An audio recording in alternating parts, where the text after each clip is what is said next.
FearScape Media Network, exploring the unknown, one podcast at a time.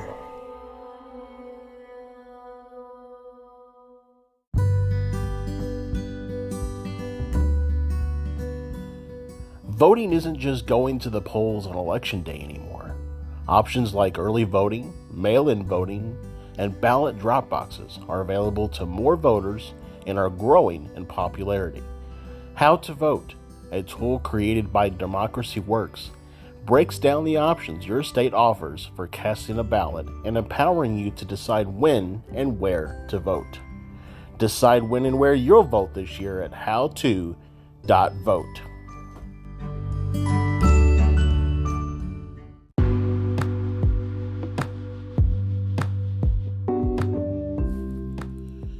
Hey everyone, Josh here from FearScape Paranormal Podcast.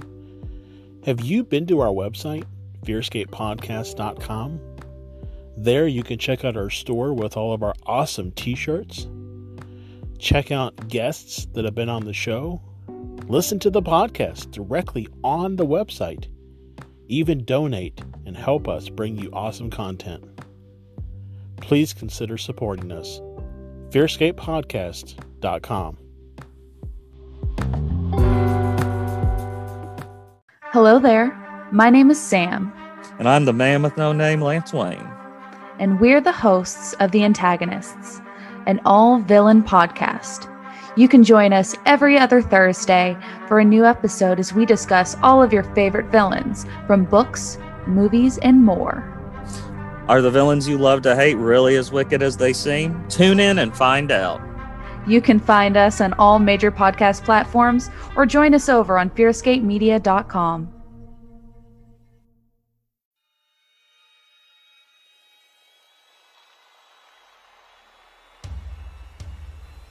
Hello. I'm so glad you could join us. I hope you brought your blanket to hide under. The spooky crew is going to discuss things and events from other realms. Ghosts, cryptids, aliens. Be sure to hold your blanket extra tight as the boys take you deep into the FearScape.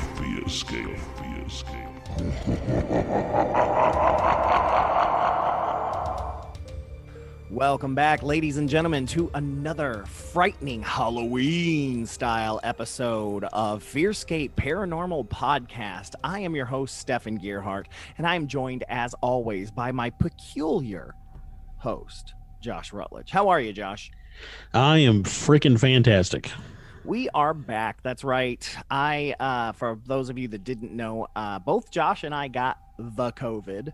The COVID. Josh's lasted a few days. Mine lasted a few weeks. So we have had a fun couple of weeks.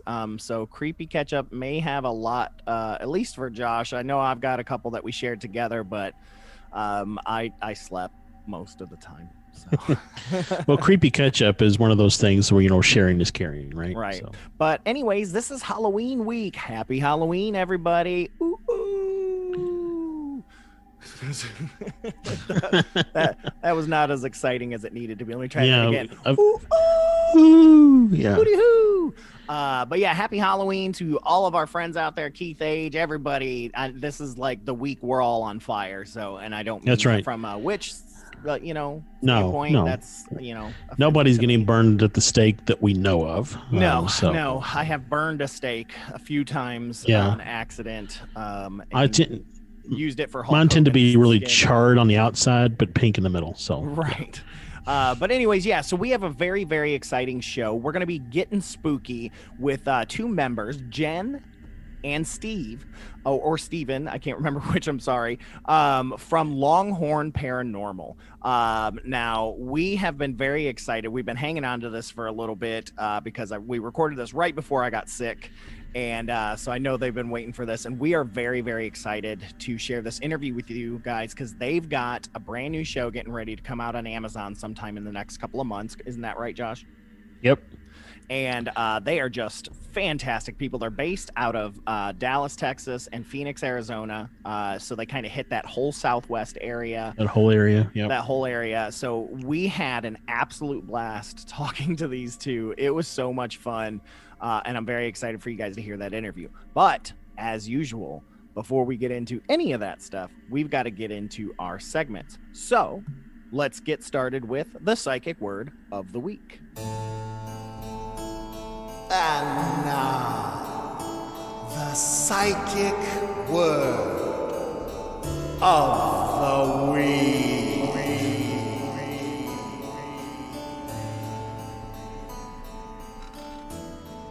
All right, so you guys know psychic word of the week we pull from the Encyclopedic Psychic Dictionary from the lovely June G. Bletzer, PhD. Rest in peace, honey bear. And so we flip through the pages and we see what we find. And I flipped and ended up on the letter B. And what we've got here is bodily incorruption. Okay. Bodily incorruption. So what it says is to prepare one's body and soul mind before death, so that after death, the physical body is preserved, and when exhumed many years later, it is found in perfect condition. Body is neither mummified, embalmed, nor preserved by other methods, more common among saints. So,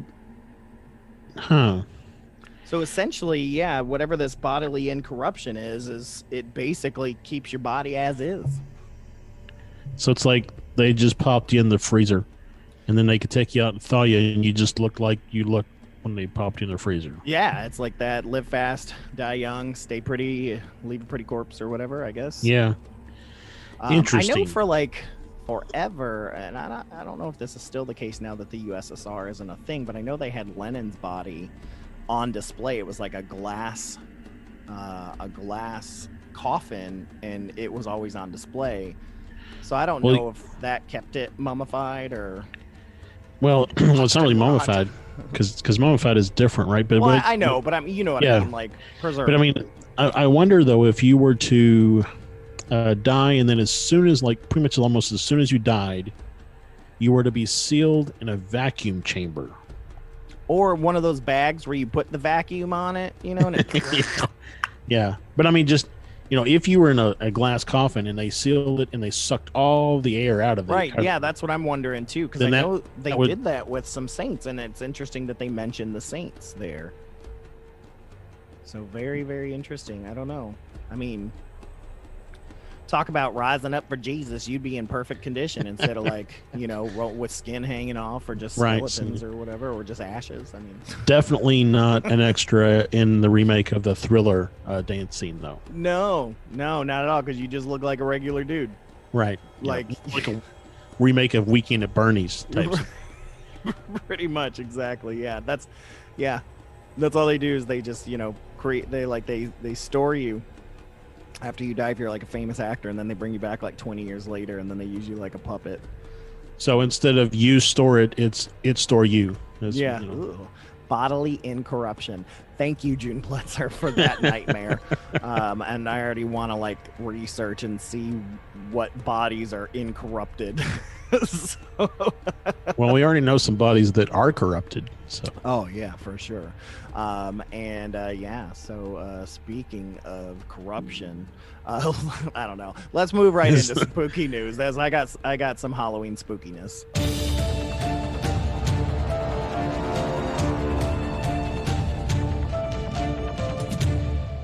All right, so spooky news this week. Had a couple things to choose from, but since it's Halloween week, I decided to go with Satan.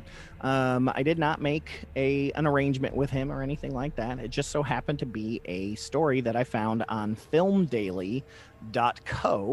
And this, the headline here is Vacay with Satan, the strangest Airbnb experience available. And immediately there's a Baphomet statue picture next to a picture of a goat standing on a large tire. Poor goats. So it says online bookings are always a risk, like online dating, because we never know if the actual product will be as good as the pictures.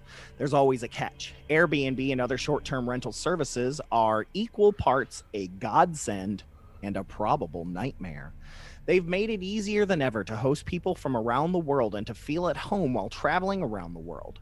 Like a homely experience while traveling? Love a cottagecore bed and breakfast? Want the whole house to yourself? Airbnb's got you covered.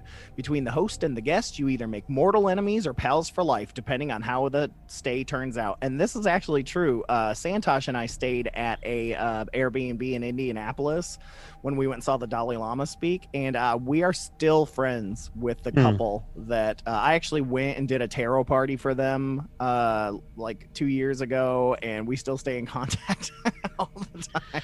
I feel like Airbnbs are really for extroverts. Yeah, I think so. Though I've been in some Airbnbs where you never see the person. They just leave a key and they're like, go down the hallway, don't talk to me. But anyways, having said that, there's no dearth of nightmare stories from Airbnb stays, the likes that'll put horror movies to shame. In some cases, the host is the victim, in some the guest, and yet others, it's a gray area. So vacay with Satan. In one such recent misadventure, one person shared his experience about an Airbnb stay gone bonkers. He tweeted about his Airbnb stay, which was full of seemingly satanic items and stuff for witchcraft rituals. As a witch, I'm like, ooh, so I'm automatically spooky. Ooh, yeah. Look out, everybody. I'm a spooky witch because I'm just a witch. So already mad at this article. But anyways. Yeah. He claimed that he and his family members were forced to flee the house because of the disturbing imagery, candles, books. That's how I feel when I stay at like a church basement. Yeah. Like I'm like, oh my God, that's a crew. There's a naked man who is cut up and just beaten, bruised, staring at me, hanging on a cross. I got to get out of here. I think people are going to try to kill me, right? If you didn't know what Christianity was, wouldn't you be absolutely frightened if you walked terrified? Well, especially because most people's homes who are really big into Christianity, even though they wouldn't say it this way, they have an altar. Oh yeah. Oh yeah. Oh yeah. Anyways, he also mentioned that he was, to use our earlier dating analogy, catfished into the property. He shared photographs from the listings. And he says, so they show his tweet here. It says, I purposefully took videos of the entire house as to not be too biased and to show that on a fundamental level, the house was simply not as advertised. It was implied that I was trying to create a false narrative. Why should I have to spend money to sleep in a place where my family feels uncomfortable because the host decided to add decor that is deeply tied to personal belief that may make others feel uncomfortable? So it should just really just be like a blank room. Yeah, because apparently. If you had pictures of flowers, that could be uncomfortable to somebody. You know, I mean, somebody might not like flower trees or fish or wildlife. I'm willing to bet this is the same dude that doesn't want to give cakes to a gay couple. Probably. For religious freedom. As long as it's your religion, right? Right. Anyways, this particular incident escalated into unwanted territories, leaving a bitter aftertaste for everyone involved. The guest, Frederick T. Joseph, tweeted about the whole incident later received a backlash on the forum. In the response, he tweeted, yeah, the Airbnb convo has some thoughtful conversations about satanic panic and things I've learned, but mostly there is a complete invalidation of my black experience and my 8-year-old brothers as well, and racist attacks disguised as religious defense. Well, that came out of left field. That escalated quickly. Yeah. In his initial tweet, Joseph clearly mentions that he was frightened. He said, we drove 3 hours, my 8-year-old brother, for a getaway, and the house we arrived at ended up having satanic items and stuff for witchcraft rituals. We had to leave because my brother was frightened, but Airbnb won't refund me. I wouldn't refund you either. Like, because it's the same thing. It's like if I went into your house and I stayed, and I have stayed at Airbnbs where there was like a crucifix on the wall, there was a Bible next to the bed, and all kinds of things like that. If I was like, I am so frightened, I don't know what's going to happen. You guys have all this Christian imagery everywhere, and it's freaking me out. I need a refund. They'd be like, get out of town. Yeah, I don't really know what's going on. I mean, I can understand 8-year-old kid might be a little scared, but maybe you just, hide some of that stuff. Right. Now, I Right. will say I'm looking at one of the pictures, and it does have nude women, in the pictures, like doing ritual. And so I'm like, okay, that, Yeah. that one I get that, even as a pagan, and we do things skyclad. It's like, I don't want to share that with like non-believers. So it's like, I get that one. I'll let that one go. He also shares that there were many creepy things, animal skulls, and ritualistic floor markings, and this being the only house in the visible area, they were frightened. The host later explained to the media that they are not satanic, they are kitsch. None of it is a cult. You can get this stuff at a bodega, and you can. I mean, I'm looking at everything here, and it's all stuff you can just pick up at bars. Kirkland's. Yeah, Kirkland. At Trader Joe's. It still seems inappropriate to us, Joseph said. There was also a bridge from the woods behind the house to the back patio. Needless to say, we left because we are black and not dealing with something that was, 1, advertised completely different, 2, looks like a scene from the movie Hereditary, and 3, made the entire family feel unsafe. So, yeah, crazy. Kind of disappointed in this guy. It's like, we've got, and that's the whole thing is this whole satanic movement, the Church of Satan, as well as the other one. I can't think of the other one. The one that did the statue out in Oklahoma City. They're pushing all this to say, hey, look, this is not what you think it is. That is like Catholic Christian propaganda from hundreds and hundreds of years, especially the witchcraft stuff. Satanists aren't witches for the most part, and for the most part, witches, which come from Wicca, are white magic for the most part. It's like, it's a whole lot of. You don't want us to be ignorant, so you need to stop being ignorant too. That's my whole point. Take some time, learn something else outside of your comfort zone. Exactly. So that is, again, like I said, on filmdaily.co. Not sure, they didn't say where this place was, because I'm like, I kind of want to stay there. Yeah. Right. Yeah. So I was like, if it's on the way to Arizona, I want to go. But yeah, I don't see that anywhere. And it could be England.co implies that it's more than likely, somewhere in Europe or something along those lines. So I don't know. Not for Colorado. Yeah, no, it is not for Colorado. Sorry, Connor Randall, it is not for you. Anyways, let's go ahead and move on, and let's move into our UAP sighting of the week.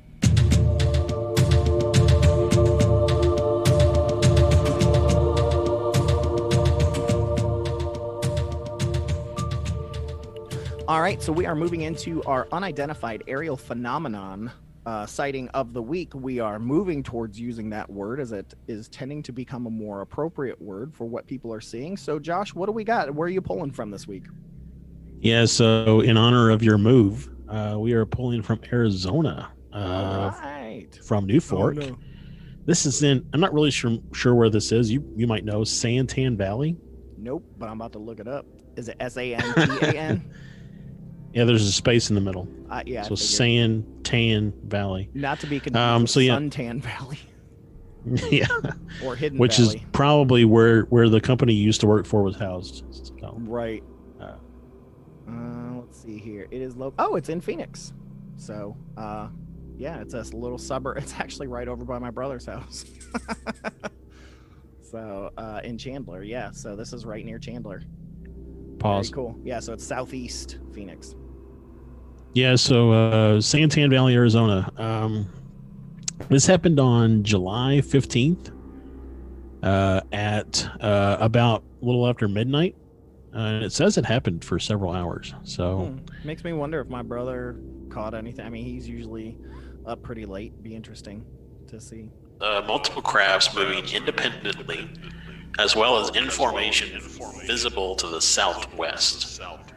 Similar to several nights prior, multiple craft are visible to the southwest, with 2 visible a bit to the north.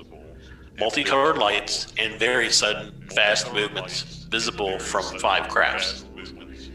Three of the crafts appear to be working together, and at times a light between one another, like a line, is visible for a fraction of a second. This was observed by myself and my husband. I am a senior executive for a consulting company, and my husband is a retired nuclear plant manager.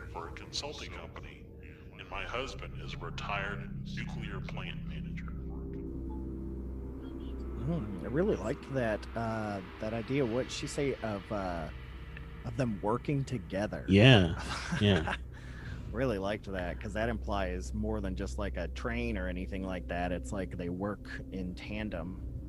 Well, and it really shows communication between them, right? It's not just, they're not just flying through the sky, but they're communicating to each other to perform some task. Yeah, and you do hear that sometimes these UAPs will act almost like geese or ducks or things like that, where they'll fly in formation and be able to move so sharply and so quickly all at the same time. Yep. It's remarkable.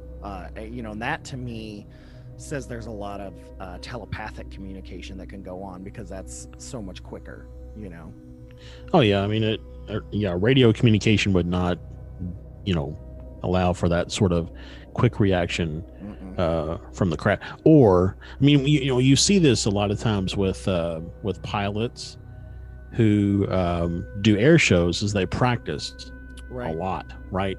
But that's, I mean, I guess if you fly with someone enough, you start to know what type of maneuvers they're going to do.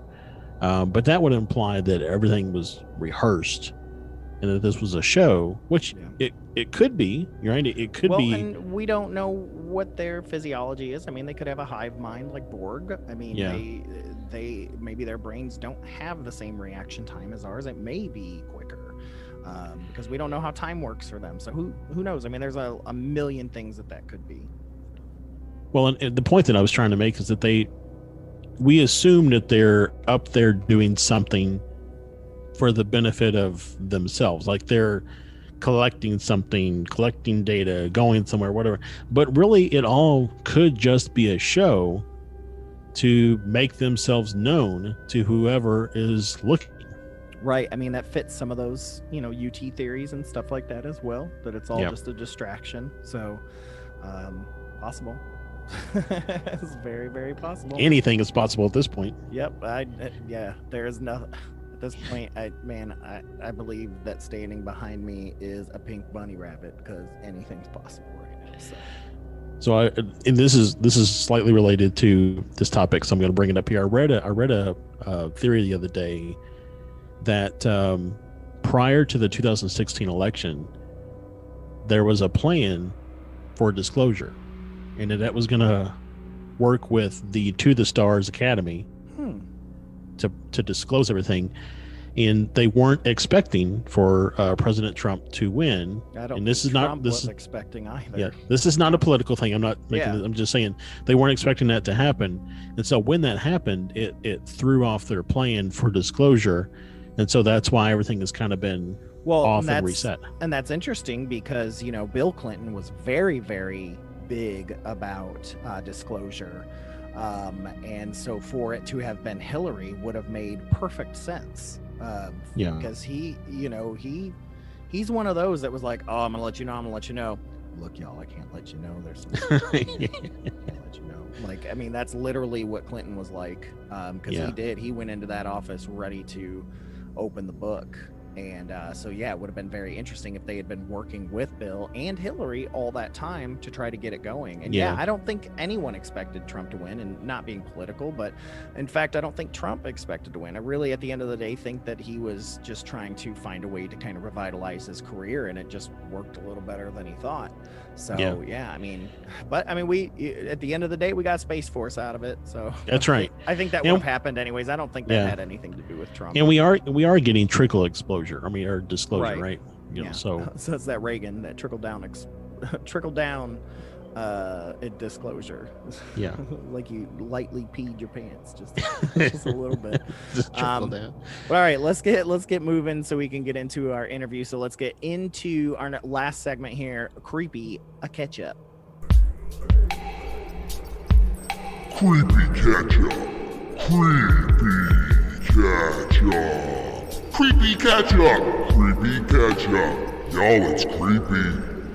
All right, so creepy ketchup. Like I said, it's been a couple weeks. I have not had a whole lot besides the weekend that the night that we had a bonfire and all that stuff, but we shared that together. So I'm gonna kind of just hand this over to you because aside from that, I mean, I was sleeping sick, so I didn't even look outside. Yeah. Oh wow. I am actually gonna just kind of cherry pick some things that have happened over the last several weeks because if I were to try to cover everything in this episode, we ought to just make this a second our journey episode. Right. Yeah. Or like a bonus episode. Yeah.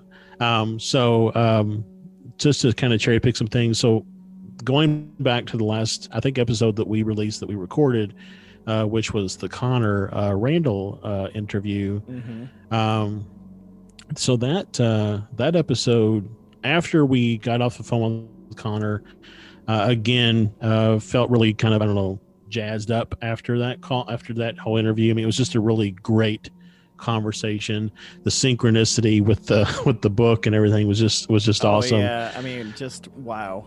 So, I for whatever reason, I just decided to walk outside and just look at the night sky, and so I did. And I saw a total of 6 UAPs, and I've got 3 apps on my phone, or I guess 4 total on my phone, to help me try to identify things. I've got this app called Sky Safari, which helps me look at. Fantastic. Yeah, not a sponsor, great. But if you want to be a sponsor, we use you all the time. Fantastic app. But one of the settings that you can turn on, which you showed me about, is to turn on satellites that are in the area. Yep. So that's what I'm trying to find. Are you a satellite or are you a UAP? So I looked at that, and nothing of what I was seeing matched up. Each one of those times that I saw the 6, none of that matched up with where satellites were. The second thing I looked at is I've got it's a International Space Station Live app. And so I looked to see, okay, where is the ISS, right? Because maybe it's that. So I looked at that. Nope, not the ISS. I got 2 apps that allow me to look at real-time flight data for airplanes. Looked at both of those because one will show like some airplane flights, and another will show the same set, but sometimes a little bit different set as well. And so I looked at both of those. None of what I was seeing over the course of 25 minutes or so was any of those things. So I've ruled out satellite, International Space Station, and airplanes. So whatever is left is unexplained, therefore unidentified aerial phenomenon. Correct. So, yeah, so 6. And what I've not seen to this, we were talking about it when we did our bonfire. I think I've only had one sighting that has made that erratic direction change. And that's the one that we saw come up over the tree line, several months ago, that then all of a sudden got bright and shot up into the sky. That's the only one that I could think of. Everything else seems to just kind of be tracking along the line, going wherever it's going, which, like I said, for most people, they would probably rule that out and say airplane or satellite or something. And that's why I have those apps to help rule those things out. Exactly. So, so that's one thing.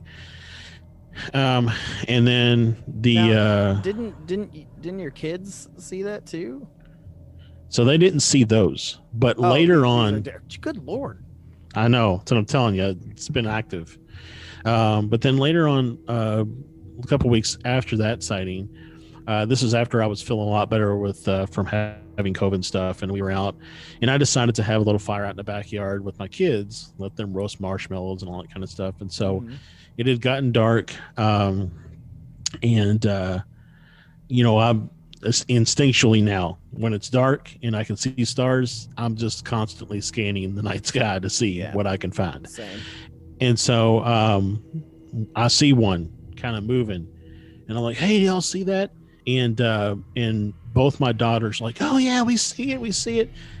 And my wife's like, I don't see anything. I don't see what y'all are looking for. And I'm just like, either she doesn't see it, or she sees it, or she's not able to see it, right? Maybe it's that because she hasn't opened her mind to the possibility of seeing it, it's blind to her, so to speak. So yeah, I mean, those are the course of, like I said, about a couple of weeks. Of course, those 6 that night with Connor, and then that one with my kids, and then I've seen a couple of others out at night as well. Just kind of go out on a whim, just kind of go outside and look at the night sky, and I'll stand out there for 5 or 6 minutes, and then I'll see something. And again, I'll check all my apps and see if it's anything that checks those boxes, and if it's not, I chalk it up as a UAP. So nice. So anything else happened to you?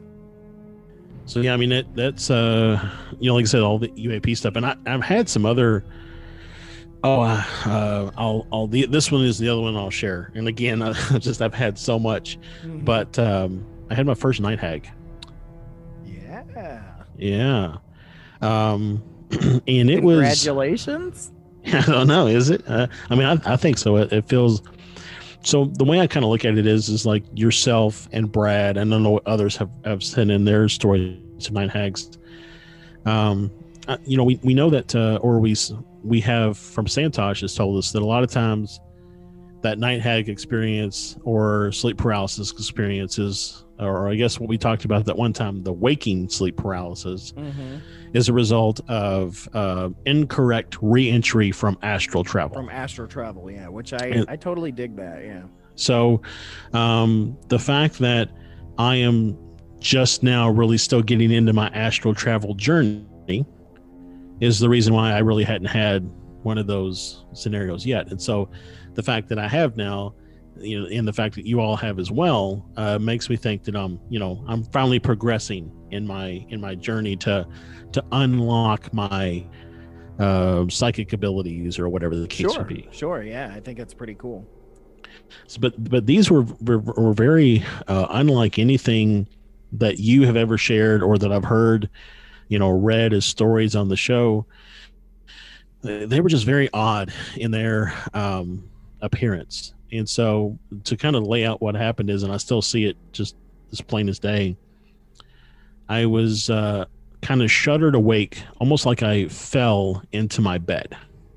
That's what it felt like. I fell into my bed and I was shuddered awake, and I didn't open my eyes. My eyes were still closed. At one point in time, I even verified I verified my eyes were still closed.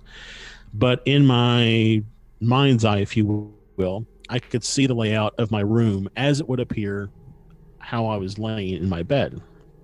And there were these 2 beings there. One was had no legs, had really long arms that it walked on like legs, and it had almost like a diamond-shaped body.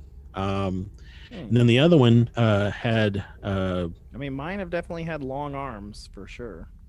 And then the other one had... I'm trying to remember. It was like really short legs and really, really long arms, and it looked more like a trapezoid-type body. And I was scared because they were like weirdly walking, towards me, and I was a little scared for half a second. Yeah. And then I heard in my head Santosh saying, "You should ask them. You should talk to them. They're probably not there to hurt you." So I did. I said, "Hey, why are you all here?" And the response back was, "We're always here. You're just sometimes here." And then I asked, well, why are you here tonight? And one of them said, "Well, hey, bub, we're just trying to get you home safely." That's interesting. So, so that was my one, I guess, first night hag experience. And like I said, unlike anything else that I'd heard from you or others. Well, I mean, there are common things, but there are very different things as well. I mean, Brad had a number of dreams where, there were these cloaked men with long white beards that stood around his bed a number of times. But he couldn't see their faces. He could just see the beards coming out and things like that. So, yeah, everybody has some different things, and it could be how our brain wants to see it. I find it funny that you have geometrical shapes, and you being more of the logic person, that kind of math and things like that doesn't surprise me. And you're much more of a horror person with an overactive imagination, Right. and that's why your night hags are very kind of, I don't know, frightening. Yeah. But yeah, I mean, it's interesting. And the falling thing, I mean, I think Santosh and I both have told you, we both have done that many a times. Like, you just wake up from a fall and it's like you've just hit the bed. You can almost feel it bounce. So very, very interesting, man. Interesting couple for you. So yeah, and the rest of that plethora of stuff will be distributed over the next couple of episodes. Good. So. All right. Well, we need to get going anyways to the interview with Stephen and Jen. So let's go ahead and take a quick ad break, and then when we come back, we'll be getting spooky with Longhorn Paranormal.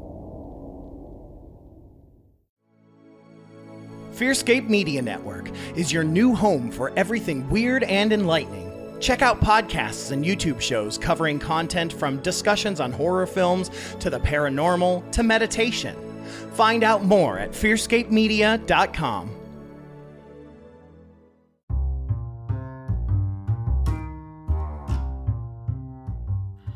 Hey everyone, Josh here. Do you feel like mainstream options for things such as yoga, meditation, or documentaries and films meant to expand your mind are lacking? Have you heard of Gaia? Gaia is the largest resource of consciousness-expanding videos. Both Stefan and I have watched several of the series, documentaries, and films available on topics such as the secret space program, channeling interdimensional beings, and alien encounters. We're just now exploring the over 8,000 films, shows, and classes available to stream on your favorite devices. To get your 10-day free trial of Gaia, go to fearscapepodcast.com/Gaia offer. Again, that's fearscapepodcast.com/GAIA offer.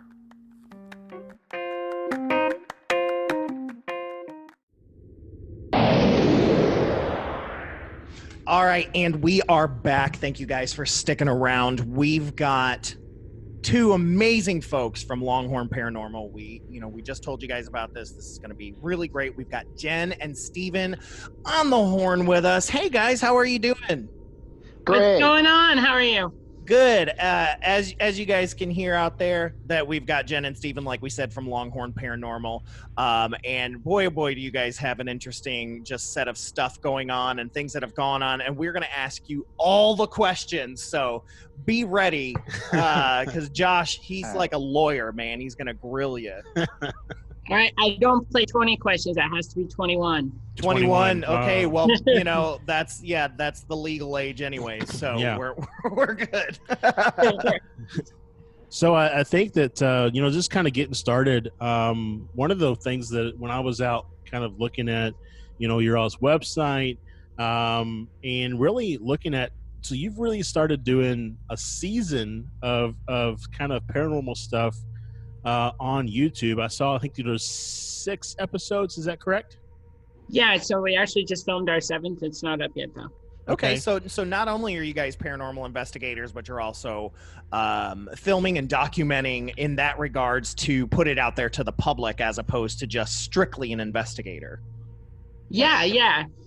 So it's actually kind of a twofold thing. So we have the entertainment value piece, and that, unlike a lot of shows that are out there, we're very, very well based, I would say well grounded into science and history. We love the history, which is something a lot of folks don't get into. Have more than half of one of our episodes is going to be about history and science, and then also we take that to the other extreme, and a lot of people don't know, but we still have the 501c3 half of what we do, which is helping private clients who call us and say, hey, our home's haunted. Excellent. Yeah, that's definitely a lot of long lines with us. We're the opposite. It's like entertainment kind of obviously comes first for us doing this podcast and doing the media network and things like that. But then we also like to occasionally do investigations and some things like that. It's very, very cool what you guys do. And, that whole piece around, helping people who need it, it's really interesting. So, let's say that I'm living in a house and I think it might be haunted. So I would just go out and contact you all like on your website and say, hey, I need some help, and I don't really know where to go, right? So I need some help. And then what would happen from there? So actually, it's kind of interesting you say that, because the clients that have reached out to us more and more, it's been through social media. We actually just helped a guy that frantically sent us a desperate message about a photo that he had picked up in Phoenix, Arizona while he was in college. And he moved back to Mexico, and he couldn't find a paranormal team down there who was willing to help him. And they're very, very grounded in spirituality. And I mean, it's huge. I mean, the numbers of people that are into the paranormal in Mexico is insane, but he couldn't find anyone to help him. And he reached out to us through Facebook. But by and large, we have on our website, we have a contact us page. And so we have a way for people to directly contact us and say, hey, you know, my home is haunted. And so they just fill out that contact form. It hits our email, and we try to get back to those people as a priority. Obviously, our TV filming is huge to us. Right. But those people, you know, it's an emergency to them, and they need that immediate response. So that's how they contact us. And then, you know, we bring the same gear we film our production with to their home. And we may not bring, you know, the full kit and caboodle. We're not filming a TV show. Right, but right. We're going to bring that quality of work with us to a home investigation, which, I mean, you know, I hate to say it. We know the groups out there with the neon green websites who show up with cardboard box and, you know, everything tossed in a box. All of our stuff's in hard cases. All of our, you know, we've invested a lot. And so we bring science, we're going to bring professionalism, and it's just, it's a lot different experience than what some folks may expect. Yeah, we see that. Oh, go ahead, Stephen. We will also bring in other people that we have resources with, medians and other investigators and specialists that we have contact with, that it's like, hey, we need somebody else to check this out or confirm this, or we'll also do other research and homework before we even walk in the door. And we respect that, and the fact you guys take that so seriously. I mean, yes, with the advent of smartphones and YouTube, everybody's a paranormal investigator, right? And so it's nice to see, and I don't mean this as an insult, but an old-fashioned, you know, style, like you know, people with actual equipment, with actual scientific resources, like looking into the history, looking into records, having resources of different people, as opposed to an app that you found on the App Store that is just made up, right? Yeah, I mean, so it's very fascinating, and I respect the hell out of you guys for that. Even down to our EMF detectors, we have three different types of EMF detectors now, Stephen. I mean, yeah, I think so. Yeah. So, I mean, yeah, you know, it's one thing to show up with one K2 meter. It's something else when you show up with five EMF detectors. Right. You know, and you know, I have a K2 meter in one hand and a Cambridge Labs, you know, EMF detector in the other, and I'm cross-validating the science that I'm getting on one with the other. Right. Awesome. Yeah, I mean, it's very like the word I would say is genuine. It's just is very genuine, and I really appreciate that, because it is, like you say, there are a lot of I don't know if con people are the right word, because they may not be out to con you, but just amateur people that, you know, are that plan on staying amateur. Yeah, they don't. Yeah, exactly. That's a good way to put it.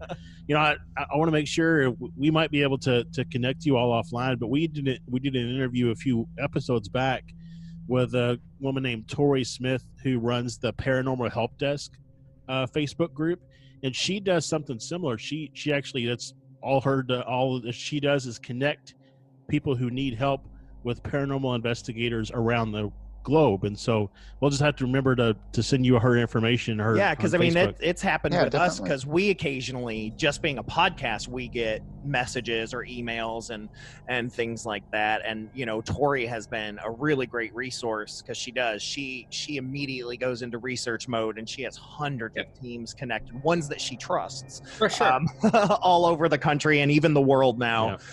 She's fantastic, and so I appreciate people like you and people like her having these resources for people to go to, you know, and have someone that's going to respond back soon, as opposed to a month later. Oh, hey, I got an email. So Even down, if you go to, I would say 9 out of 10 paranormal websites that we found, there's no phone number to contact them. Yeah. We have a work phone.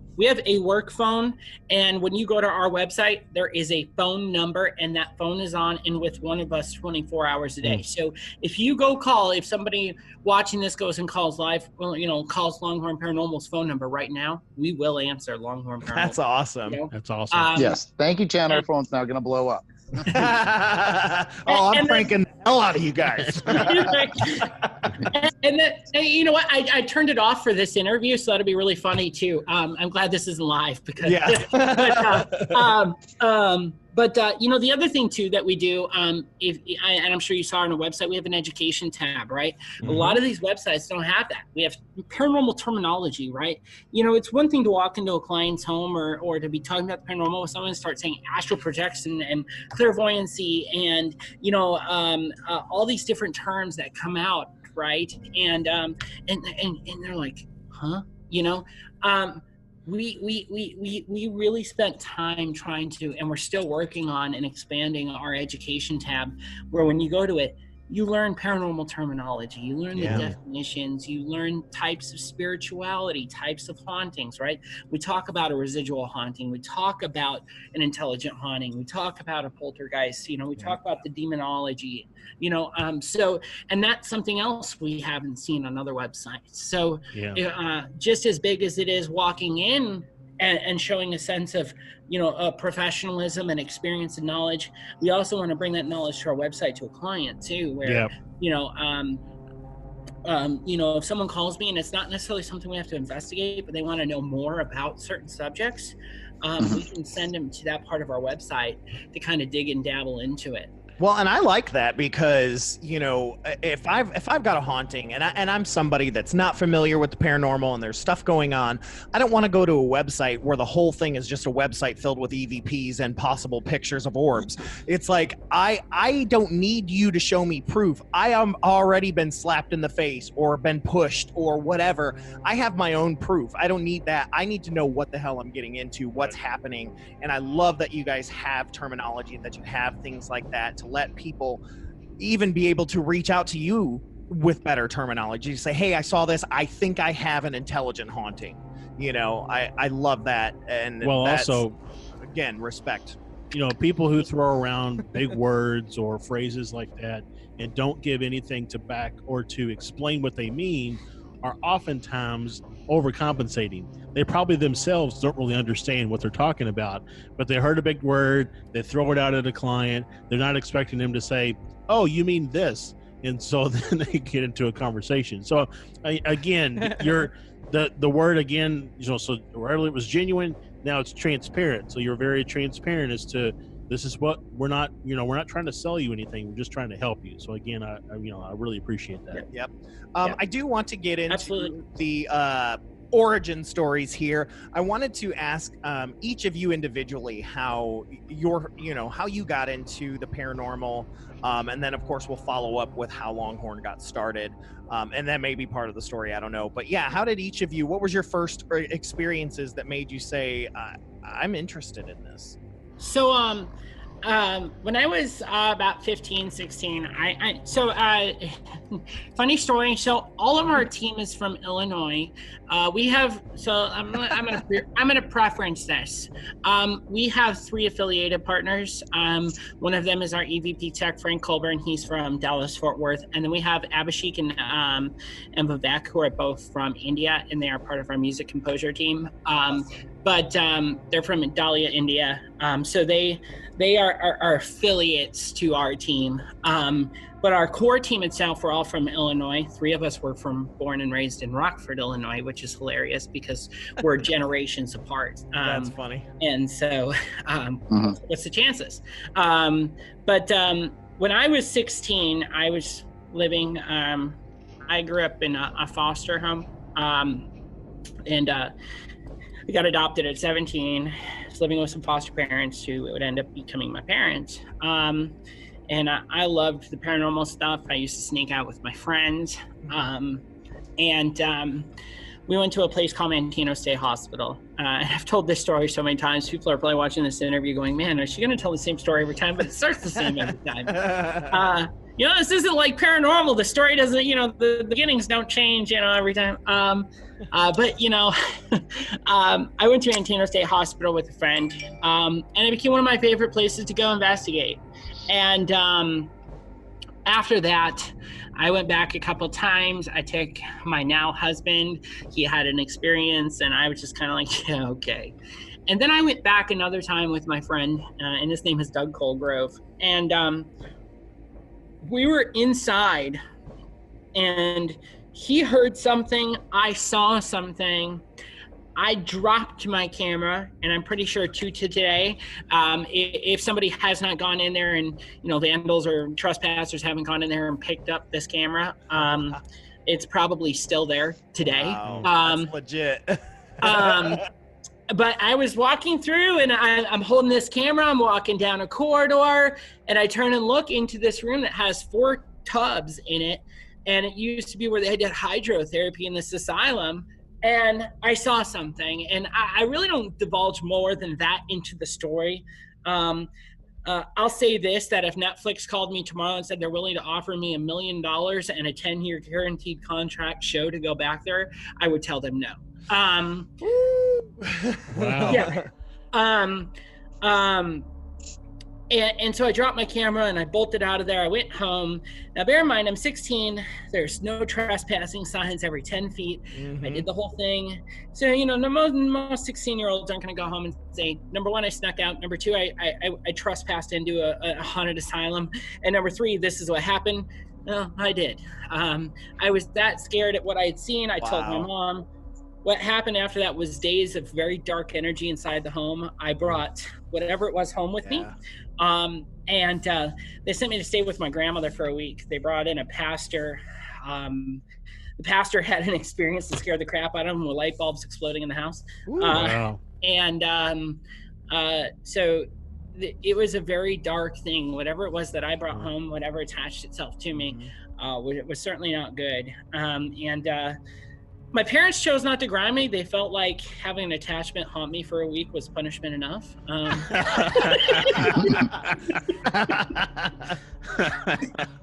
don't remember reading that in the parenting book.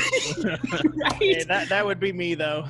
Yeah, and so that's kind of how I got my start. After that, I had no doubt, and I kind of wanted to set out over, my life to try to, gain as much understanding and knowledge as I could of the paranormal, and also to maybe one day be able to catch whatever it was I saw on camera, prove it,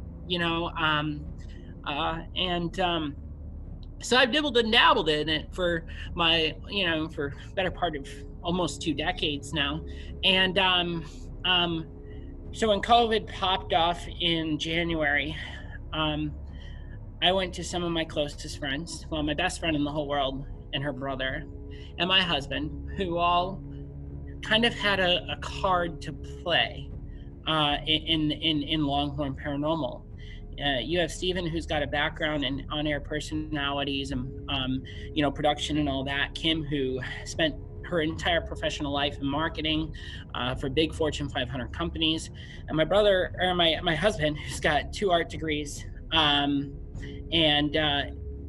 So I said, I sat and thought to myself, who could I create a team with that we could really make some awesome content, some awesome content during COVID to give these people who are stuck at home something to do. And so I went to Kim and Steven, obviously, because I felt like these folks would bring something to the table that would make us well-rounded and really get us out there with the different skills they brought. Yeah. So I'll hand it over to Steven, and he can kind of tell you how that played out from his end. I will say this real quick. We have thoroughly enjoyed the content you guys have put out there. So excited to see more. But yeah, Steven, I am very interested. You've been sitting back like, I'm ready to tell my shit. Let's do this. All right. Jenn had known Kim, my sister Kim, for a long time. My dad had passed away. Jenn had helped my sister come out to Arizona, deal with some family stuff. And Kim was a little overwhelmed, decided, hey, we need to just get out, and took her on a day trip up to Jerome, Arizona. And they stopped at a place called the Jerome Grand Hotel, which used to be the the United Verde Hospital. Hospital. And Kim walked in and was like, oh, we got to spend the night here. We got no toothbrush, we got no clothes, nothing. It was just a day trip. Yeah. Turned out to, we're staying the night here. And they didn't have any equipment or anything. And we literally went to Walgreens and were like, well, yeah, you still have those, Instamatic cameras? Mm-hmm. Let's take pictures. Don't even know where we'll get them developed anymore, but we'll figure that out later. And we're like hooked on the fact of the history of the place, the history of the town. And, came back and talked to me about it. And we're like, and we're, obviously at this point, everyone's kind of started, stuck at home, gone through Netflix, gone through Amazon, YouTube, and seen everything. And is now like, okay, what's new about, ghost shows and whatnot, and what we liked and what we didn't like. Mm-hmm. And, and we're for the most part, we can do something better. We can do, because we watch these shows and go, nobody talks about the history of these places. Yeah. It's haunted, but why is it haunted? Right. As someone who's a big history buff, like, yeah, we've done a lot of episodes where we'll spend an entire episode talking about the history of a place. Yep. And then the next episode is talking about the haunt. Yeah. Yeah. And that's one thing. That's one thing a lot of people have really reached out to us and told us. They love the fact, like when we just filmed Gila County Jail, it's some people reach out to me and say, I love that the first 25 minutes is nothing about it's interviews with historians. Yeah. It's the history. It's interviews with volunteers there. We love the fact that y'all get into the stories and the history and so we actually, I'm going to butt in real quick on Steven. We did 2 parts to that episode. The second one was all about a guy named Kingsley Olds who was shot in his jail cell. Mm-hmm. And it was, he was murdered from across an alley in a courthouse. And there was some belief that he may have actually been innocent. It's like, for the times, this was a huge story. Yeah. And, so, everybody knows that it was one shot from a Winchester at 4:20 in the morning. So we released this episode at 4:20 in the morning on July 3rd at the exact moment this guy died. I stayed up all night long to release the special about Kingsley Olds on the exact day at the exact time he was killed. I appreciate the hell out of that. It's like we just had Jeff Mudgett on recently, the great-great-grandson of serial killer H.H. Holmes. And that's the history of everything. I'm in Chicago 6-7 times a year. I've been to that site 100 times. And it's like, it almost got to the point where I was like, it's too much history. We got to talk about Jeff. We got to talk about Jeff. Yeah. But yeah, I appreciate stuff like that, like you did, releasing it at the exact same. That's the little stuff that I dig big time. Yeah. But a lot of people, you get a handful of people that appreciate that, and nobody else really cares. They're just like, yeah, give me the content. But we've had folks that reach out to us, and they say, we really appreciate the respect for the history. So, but yeah, anyways, back to what Steven was talking about. I just wanted to throw that in there. Yeah. So anyways, so we just talked about it, and we're like, yeah, let's do this. I was in between jobs at the time, so I was like, you know what, I just lose my mind if I'm not working. Mm-hmm. Yeah, let's do this. So we kind of threw our energy and time and what little money we had. Pretty much now it's a lot of money that we put into this to kind of build it up to where it is now. And it's just kind of grown. It's just grown amazingly. I see you over there, kind of grinning. It's to the tune of, we've sold 2 t-shirts since January. We've had 0 donations, and we've put in $50,000. I mean, we haven't put that much in, but we have definitely put in a lot. Definitely feel the struggle of more put in than they've gotten. Now, we've sold a lot more t-shirts than that. Yeah. But we mostly bought them. Yeah, I mean, that's... Yeah. Letting you know, wear his one daughters are loaded. With t-shirts. Let me tell you. we as a team have bought more t-shirts than we've sold. Yeah. So, anyway, Stephen, did you have anything else for? No, but that's about it. So then we got, we all got involved, and ever since have just been trying to put out, better and better, quality shows each and every time. So, we spend a lot of time working on it and editing and everything else. Well, and so. I mean, the quality of what you produce it definitely shows that you care about what you're doing. Like we talked about before, just like there are people who could go out to a house with a tape recorder and say, I'm here to do an investigation. There's also people who can half-ass it, on the editing side and the producing side of the house. Well, yeah, we come across that a lot with other. I'll be honest with you, it's like I don't listen to a lot of paranormal podcasts, and I host one, and it's for that same reason that so much of it is just simple editing. It's like, I spend hours you don't like looking week. At the video like this? And, yeah, I mean, and I just do audio, but it's like I spend hours and hours right. making sure that sound levels are good and there's music and doing everything to make the quality better. And I respect when others do the same thing, and so I will say it 100 times. Well, you guys. It's funny you say that too, because we've had some folks ask us, and you hear a lot of these household paranormal shows, and God, we are very quickly becoming one of them. But we've got no big camera crews following us around. We truly are that. There's 4 of us, and from the setup to the breakdown to the investigating, and then we get into the review process. And people don't realize, when it comes to the marketing, we do it ourselves. When it comes to the meet and greet, we do it ourselves. When it comes to the investigation, setup, tear down, breakdown, the drive to, the drive from, we don't have a tour bus driver. We're doing it ourselves. We're fueling our own gas. Yes. We're fueling our own gas. Out of our own pocket. Yeah, and then we get to this review phase. After all the fun part is done, Stephen and I sit down and we have about 200 hours worth of footage to go through. Stop reminding me. Within a week. So we have about a week to go through about 200 hours worth of footage, and then after that, we have another week to start getting trailers and production and the website updated. And by the 3rd week, we expect to have that full episode done. And now even more so, little surprise upcoming. You guys don't even know about this yet, unless you saw our latest video. But Amazon Prime just picked this up.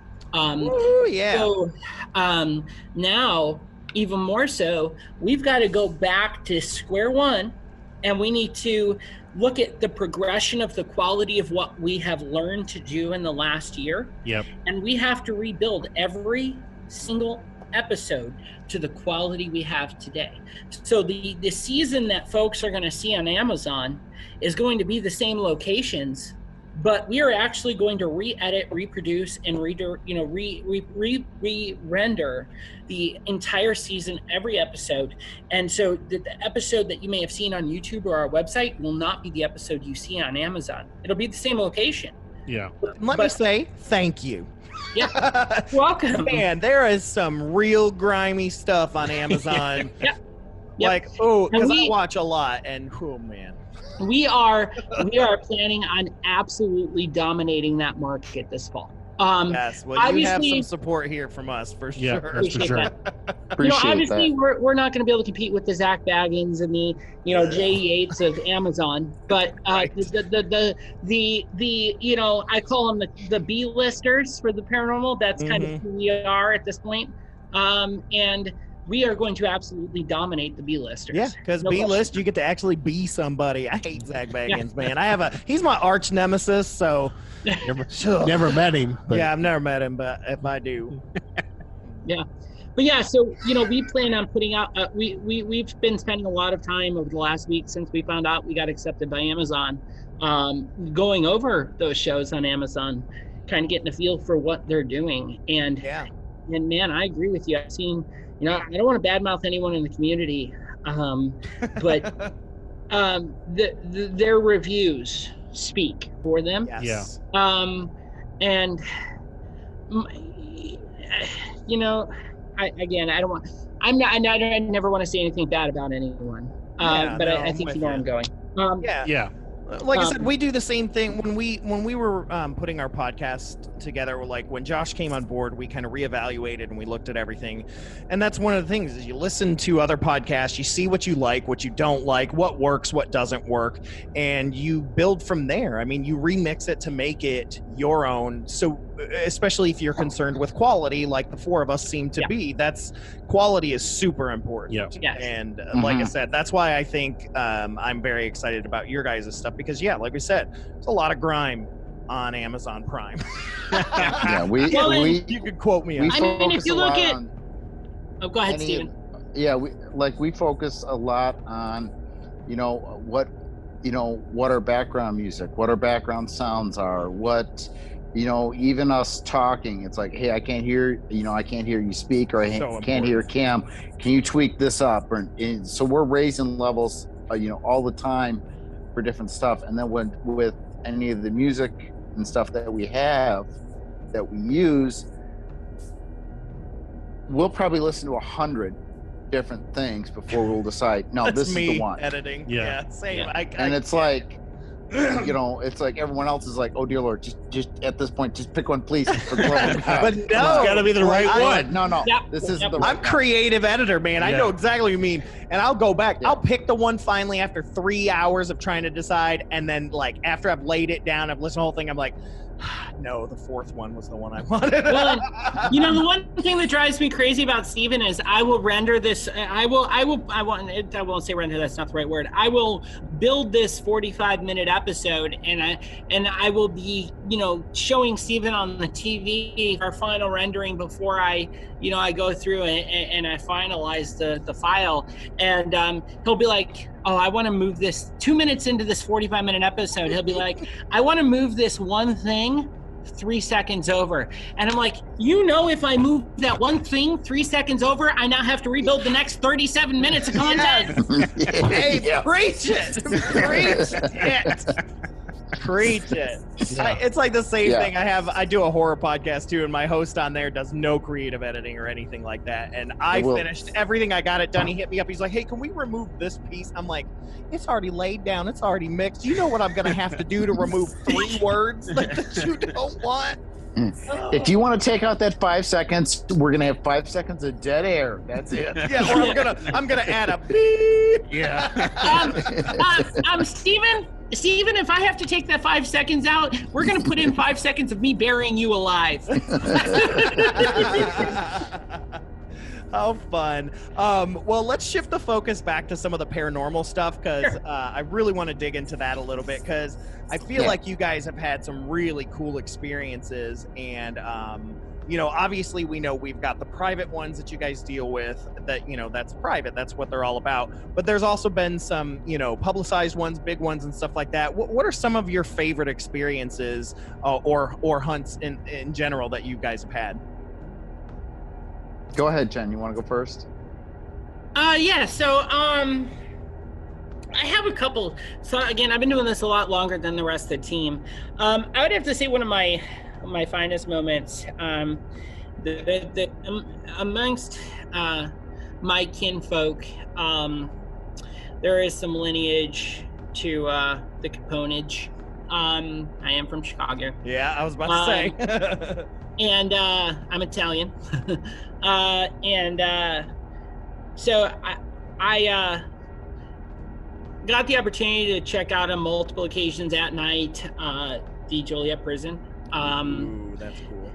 And this was back when the state was just buying it as a tourism site. So you could kind of get in personal with the prison, but you couldn't go inside yet for safety. They were still working on some of the same pieces. And that was a really cool place to be. I never caught anything per se. It was more set up cameras in the parking lot and point them at the building and pray something walks in front of a window.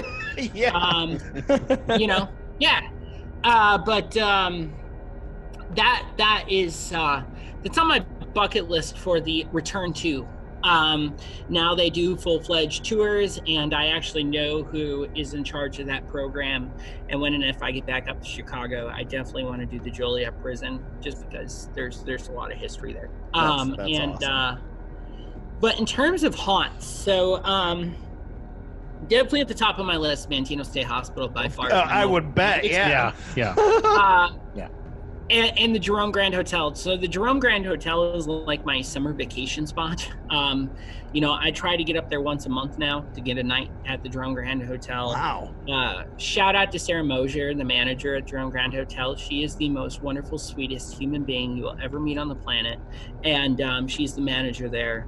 And we absolutely love going up there to just get a hotel room for a night. It's kind of become our, vacation, our home away from home. And so I love going there. Something happens every time I'm there. Even if I just bring my phone and, I just do a little voice session with voice memos. Yeah. I mean, I caught a Class A EVP doing that with Steven, Nice. Not even filming an episode. We just went and got a room, and it was really cool. But in terms of my favorite haunt in the whole wide world, and one that I still haven't gotten to do, and God, I wish I had a lot more donations and a lot more t-shirts sold, or a lot more Amazon episodes sold. We've been really limited to kind of sticking back and forth between where we live right now, just because we have spent so much on the first season. Everybody, oh God, are you ever going to get out of Arizona and Texas? Well, yeah, we would love to. It takes money. Right. Here's the link to our donation. Yeah, here's the link to our donation, and buy a couple t-shirts if you don't want to donate. Feel free to send credit cards. So I am send blank checks. I try to stay out of politics because Longhorn Paranormal needs to be separate from my personal opinions. But I am a 100% VA, service-connected disabled veteran. I actually have bilateral hearing loss. Y'all don't know, but I'm legally deaf. So having this interview in person where I can read your lips and communicate with you is really great. Over the phone, I have an interpreter, right? I'm also fluent in sign language, but and there's some more editing, right? Because sometimes I have a bit of a speech impediment. It comes and it goes, and the more tired I am, the worse it gets. But that gets a lot of that gets edited out, and people don't know that.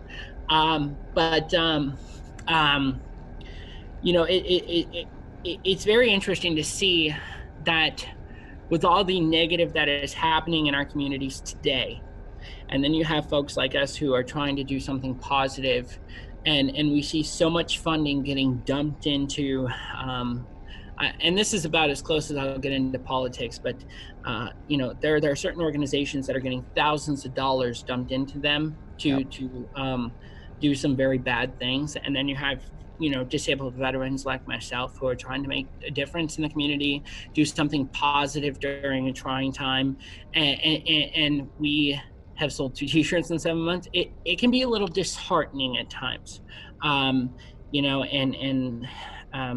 so as much as I would love to get out of Arizona, and soon hopefully that will happen.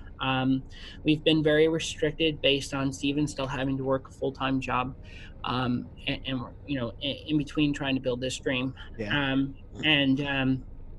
So he's off. He's off one day, he works one day, he's off the next day, he works the next, and then he's so it's like one day on, one day off, one day on. So it's not like he can drive 2 or 3 days. He doesn't have a weekend. Right. I mean, we just went through that as well. I mean, we just had our first trip. We went out to Point Pleasant, but it took almost a year for us to be able to do that. We both work full-time jobs, and then it's interesting, you guys, Arizona, because I'm moving to Arizona in October, so we're already going to have to deal with him being in Kentucky and me being in Arizona. So. Right. Here's a tip. It's hot. Oh, I already know. I've got family out there. I actually live in Houston, Texas. So what I do, so when we filmed in Texas at Martha's Chapel Cemetery, Steven actually took a couple days off of work for us to make that happen. So we had an episode that wasn't in Arizona. So what's been happening is I've been driving out to Arizona and staying at Steven's house. And so during the week, I do setting up our interviews, editing, production, all that stuff. And then in his days off, we work on stuff together. But by and large, we've really been in a situation where we've been very restricted. But back to your original comment, the reason why I say all of that, the place I would love to go, Waverly Hills Sanatorium, is number 1 by far, hands down. Number two on my list, Idaho State Penitentiary. I absolutely and utterly want to film an episode there. And when I say I want to film an episode there, I want to lock my husband in there. My husband is a corrections officer. Your best friend is too, Josh. I heard just how much they love corrections officers there. Yes. And I would love to lock my husband up there for a night. That'd be kind of cool. That's funny. I live literally, a quarter of a mile from Waverly. Yeah. And in the winter, I can see it, when the trees aren't so covering. And we go up there quite a bit. Yeah. But yeah, it's cool. If you get in, you let Josh know. I'll be gone. But you let Josh know. Yeah. And I know that they allow teams to rent out the space. Mm-hmm. It's just, it's finally getting the income to get on the road, Yep. We have a couple big things that we're really trying to work towards. One is getting a trailer. We would love to have an enclosed trailer to build our nerve center into. Right now we've got 30 something cases a year that we're loading up in the back of cars. Jeez. You're like Styx, the band. Yes, very much so. The one car is all drum stuff. Yes. So I watch a lot of. I'm a big gearhead as well, so I watch a lot of like car stuff on YouTube. And one thing that I've seen a trend of is people buying old short buses. Yeah. And converting them into campers and stuff like that. So it's like you can get them pretty cheap and they're pretty reliable. Yeah, we're in Kentucky. Trust me, every junkyard has 6 of them. Yeah. And so I know so many short buses. I have a big full-size truck. I would be perfectly content with an enclosed trailer. I don't need a big bus or anything, but it would certainly make hitting the road easier too. Yeah. To be able to have all our gear secure in a trailer and to be able to legitimately get a hotel room. And because right now, like when we travel to go film somewhere, we're restricted to sleeping in the car because we can't leave that much gear intact. You don't want to load it all in. Real quick, getting back to the kind of a paranormal experience thing. I can't remember because I watched pretty much your entire channel, but I can't remember what episode it was on or where it talked about it. Yeah. But you were in like a jail or something, and you all caught a full-bodied apparition. Yes, 1910 Gila County Jail. So you want to talk a bit more about that?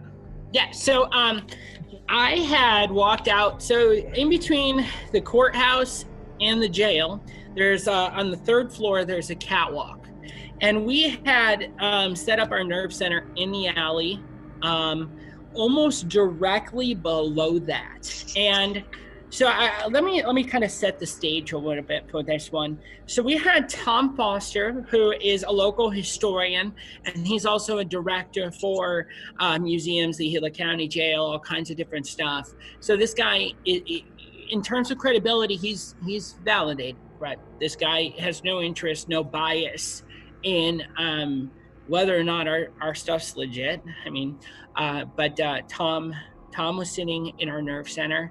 Then we have Kelly, who's a volunteer at the jail, and she was there, and her husband. And so we had locked Kelly into solitary confinement, into a jail cell. Sorry, into a jail cell, and we had locked Kim into solitary confinement. And so Stephen and I had gone up to the 3rd floor and out onto the catwalk. So I initially walked out onto this catwalk, and Stephen stayed inside.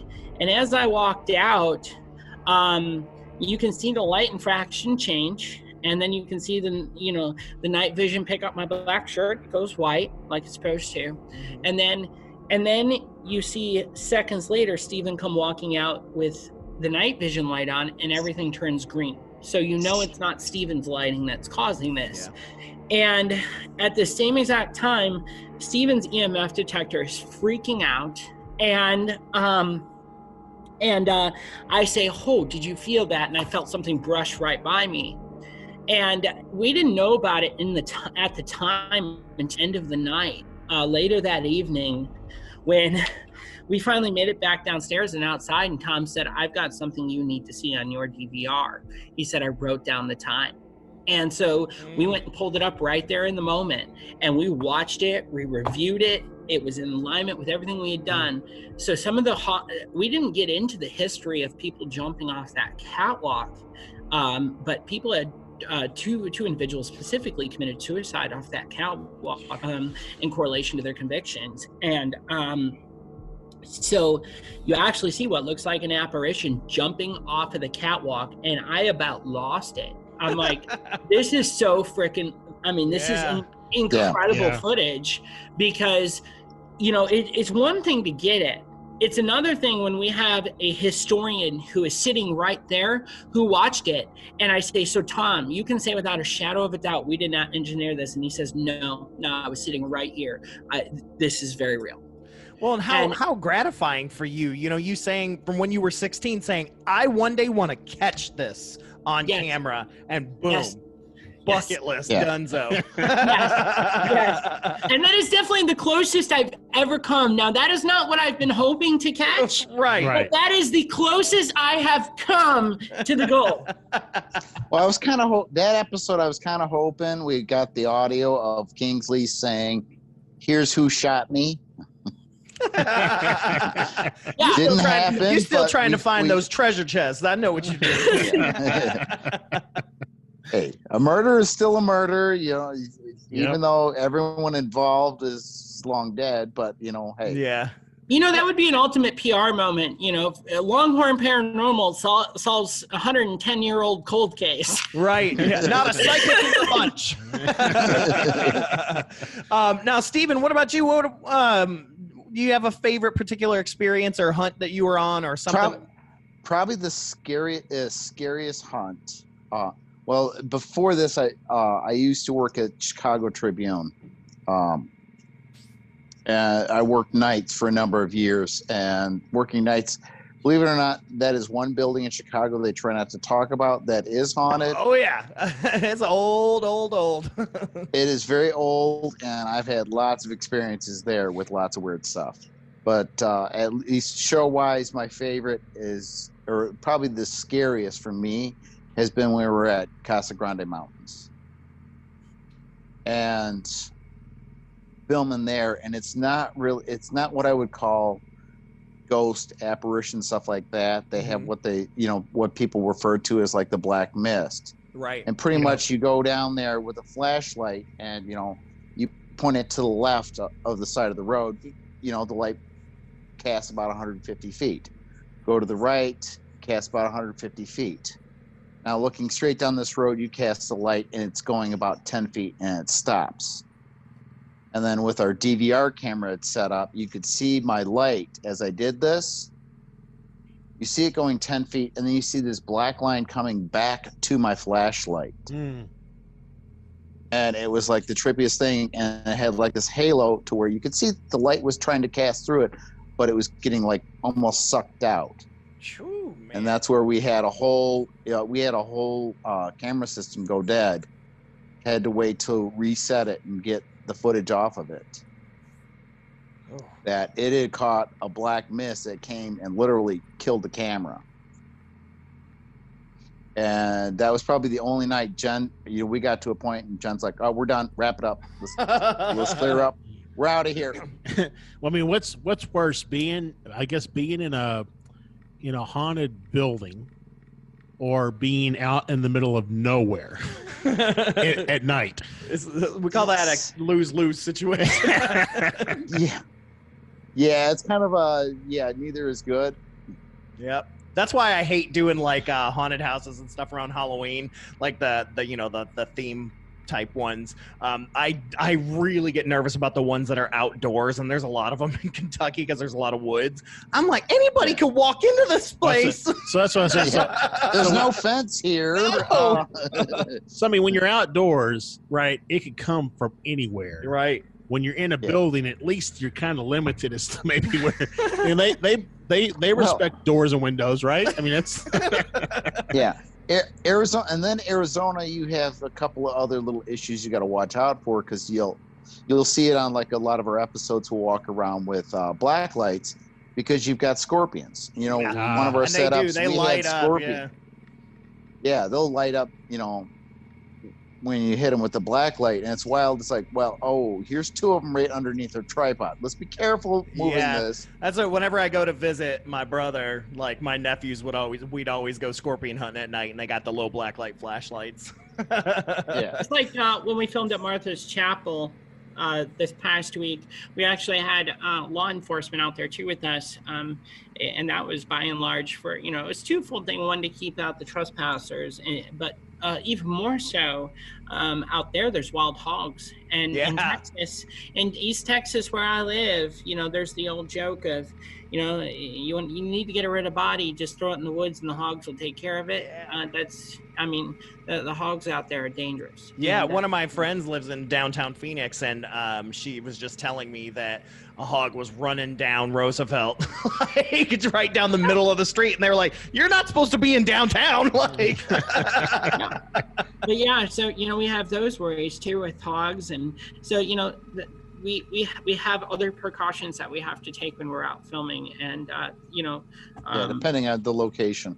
Mm-hmm. Yeah. And actually, I've had law enforcement, hey, make sure you're packing, because sometimes we'll get drug runners here, and we're like, whoa, wait a minute, what? If you look at our Domes episode, Steven and I actually were both carrying a handgun, and that because cartels actually will move through the area where the Domes are, and people have been killed around there by the cartels, and certainly that poses a large risk to our safety. Oh yeah, sure.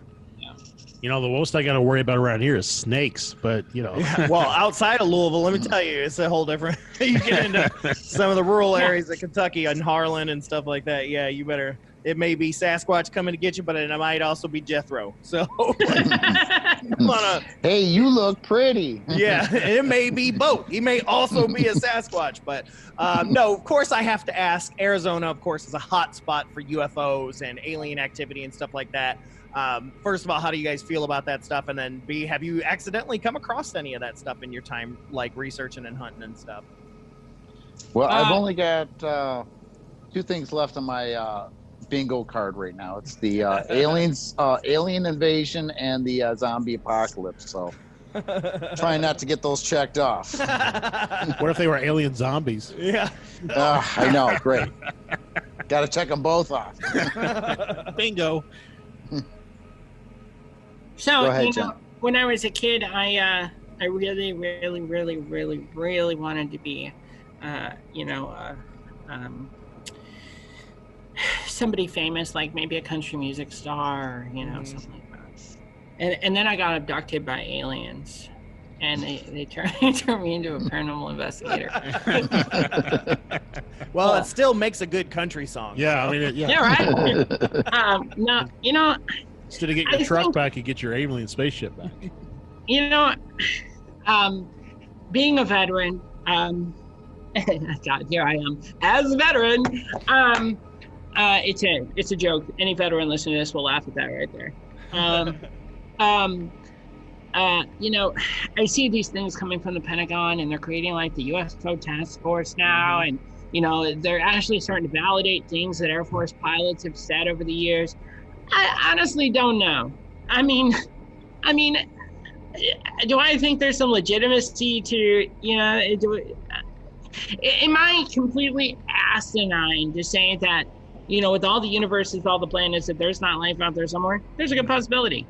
But the reality of it is that we've seen so many sketchy photos, so many sketchy videos, backyard shot with, my little cool pics camera kind of stuff.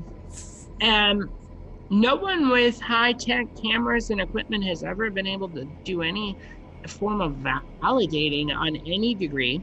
All the people who've snuck into Area 51, who have got, with their, 5-mile camera, telescoping lenses, these guys that bring those giant, ridiculously overpriced stuff to get that zoomed in view, have ever caught a UFO sitting in the, the one-way strip of Area 51. And so it's really hard to say. I mean, I think I'm kind of in like the 70-30 boat. There's a 30% chance real, but 70%, I think a lot of it's in people's heads. But I also don't want to discredit it. We always ask our our ghost hunting people about it, and we ask our UFO people about paranormal, like haunts and stuff. And it's really interesting where people sit. You're either kind of everything or very kind of focused on one. But it's really interesting. And then there's that whole idea that because of CGI and stuff like that, there could be legit HD evidence out there, but no one's ever going to believe it because they'll just say that it was CGI. Yeah. And I think some of that's creeping into the ghost hunter world as well, which is sad. Yeah. That it doesn't matter what you catch anymore, especially when finding out things like ghost hunters or ghost adventures or things like that have been faking stuff. Nobody trusts anything. So it's sad. And that's why we're really transparent with our viewers. When we first started this entertainment side of what we did a 2-hour live stream where we laid out on a table in this live stream all of our equipment, and we went through it piece by piece, and we said, hey, this is a thermometer. Buy it $34.99 at Harbor Freight. Go get one. Let us not make it as we have found ways to try to be transparent with our viewers. But I certainly have a respect for the UFO community as a whole. I mean, they're the true analysts, the true scientists, the true, historians and investigators, the guy, your old time guys that have spent their entire life dedicated to, I know there's like some Las Vegas UFO get together that happens every. It does. Yeah. Yeah. The guys that, get up and speak at those things that have been doing this for 30 years and they're really ingrained in the science and the history and the stuff that matters. I have a mad respect for those people because, there's a sense of diligence to your cause that you spend your entire life focusing on that with no guarantee of anything in return. Yeah. Well, it's interesting with us because we cover everything in the paranormal spectrum. Is we've had to kind of look at things through all sets of eyes, and then, of course, through the things we're reading, like John Keel's books, Operation Trojan Horse, Mothman Prophecies. What's the Eighth Tower? Eighth Tower. Yeah. He really talks a lot about the correlation between all of these paranormal events, and you look at like a number of hauntings. You'll find that there was also a UFO flap happening at the same time in the same area. There was also Bigfoot sightings. Yeah, Bigfoot sighting. They tend to happen without especially back in the day before there was like Google and, everything was so easily accessible. There was these things that were happening around the same time. And we just covered recently the Enfield haunting.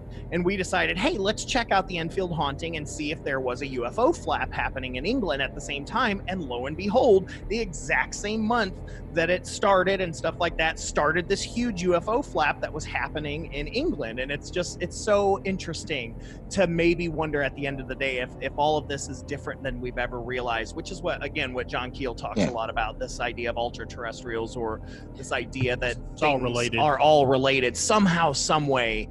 It's just so fascinating, and that's why I love that we've got people like you that can do a lot of the work for us. I look at it as number-wise, too many galaxies, too many planets. Mm-hmm. By and large, there's got to be another life form out there. I'm thinking they're coming by our planet, looking at us like two drunks that got in a car accident or in a fist fight, and they're like, keep on driving, do not stop the car. Right. Well, and then of course you got your theories they're not even from outer space or from other dimensions or from under the earth, who knows? There's just so much possibility. Who knows? But is it a time travel device? Or time travel. Yeah, you're hearing that too. But it's like, man, it's like, I'm with you. They're looking at it, especially right now. They're like, we joked that there was a cartoon and it had two aliens in a flying saucer flying by Earth, and they were like, they just locked the doors real quick, and they were like, drive by.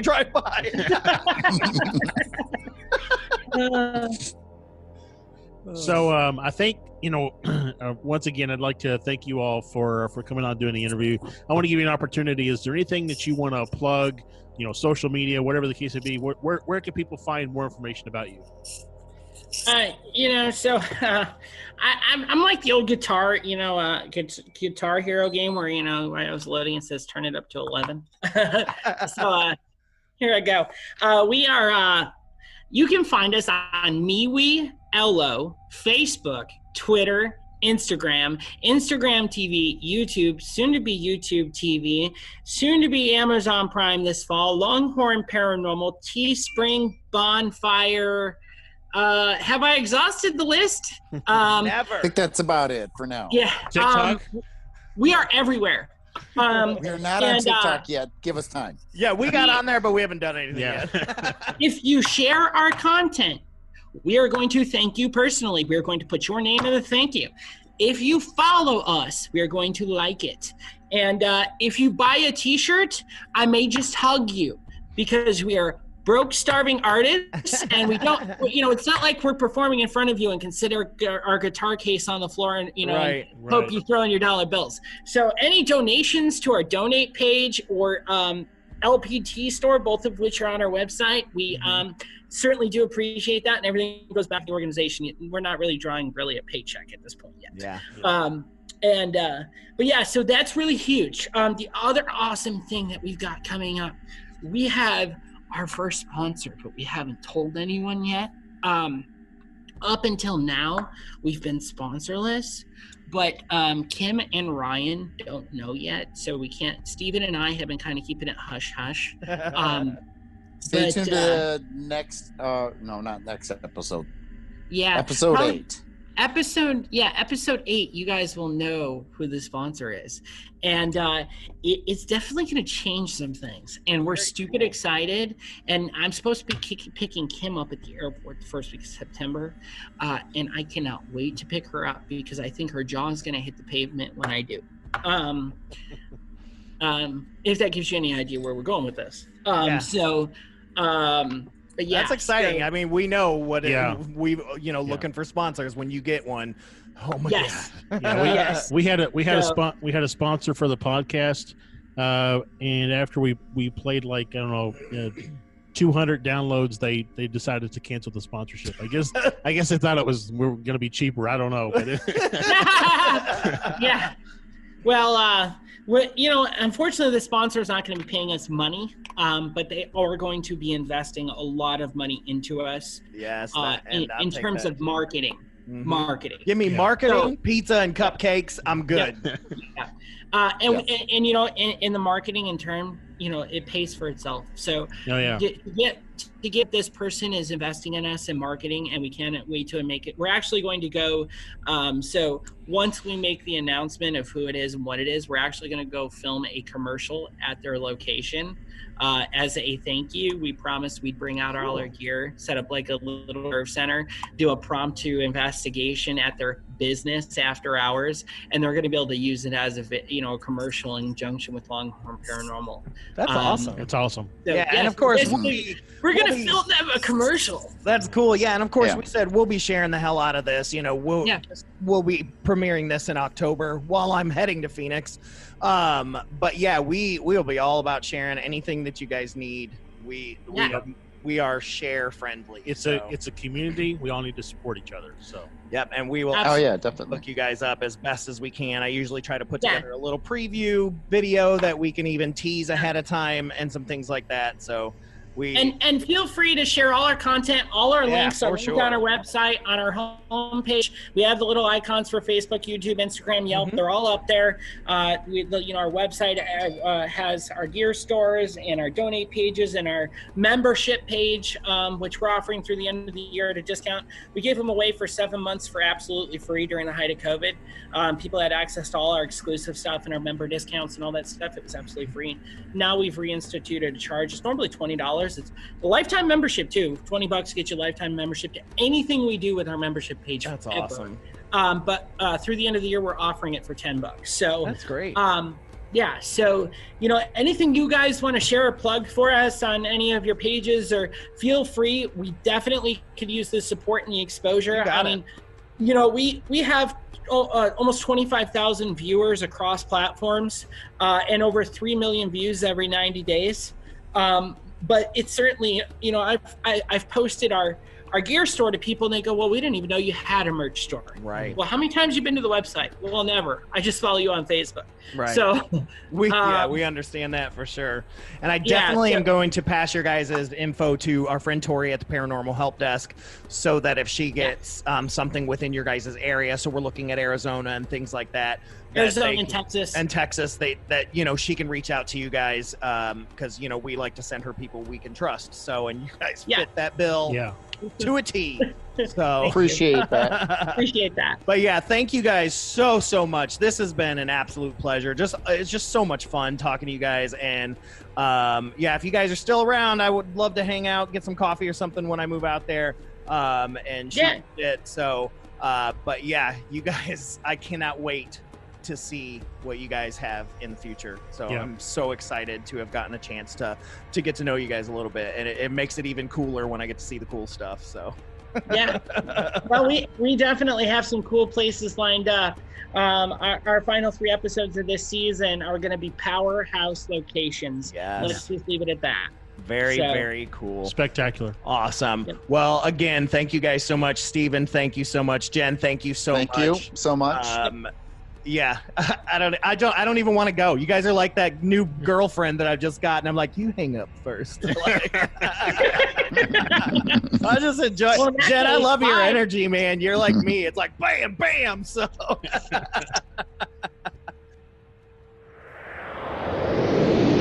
All right. Thank you so much to Jen and Steven. You guys, you need to check out longhornparanormal.com and pay attention. We'll be sharing as soon as their stuff is ready to go, though they already have a good amount of stuff on their website and their YouTube page. So make sure to check out Longhorn Paranormal. We got a feeling we're going to be seeing a lot of these guys. Exactly. I mean, the professionalism, that goes into their stuff. I mean, I mean, Jen has her shit together. I mean, that's for sure. For sure. No offense to Steven, but it's like, man, Jen just, I mean, she is a powerhouse, and that's exactly who you want running things back there like that. It's like, just a go-getter. And, if she wanted to manage us, that would be great. Well, and no offense to any other, any other paranormal outfits out there, but I mean, there's some cues to be taken from Jen and this team, and the amount of professionalism and their approach to investigations. Absolutely. And I love her work with veterans, and her being a veteran herself, the education stuff that they do, and how they keep private stuff private. I just absolutely love it. Right. Again, longhornparanormal.com, especially if you're out in the Southwest, and you've got something going on in the Phoenix area, Dallas, or anywhere around that area, hit them up, or hit us up, and we'll point you in the right direction. We'll connect you. Yep. And Tori, if you're listening, you need to hook up with these guys if you're not already hooked up. So, but yeah, so that was a doozy. I mean, she's got the energy like I do, so I really like I really like that. But let's go ahead and get to our listener story so we can get out of here.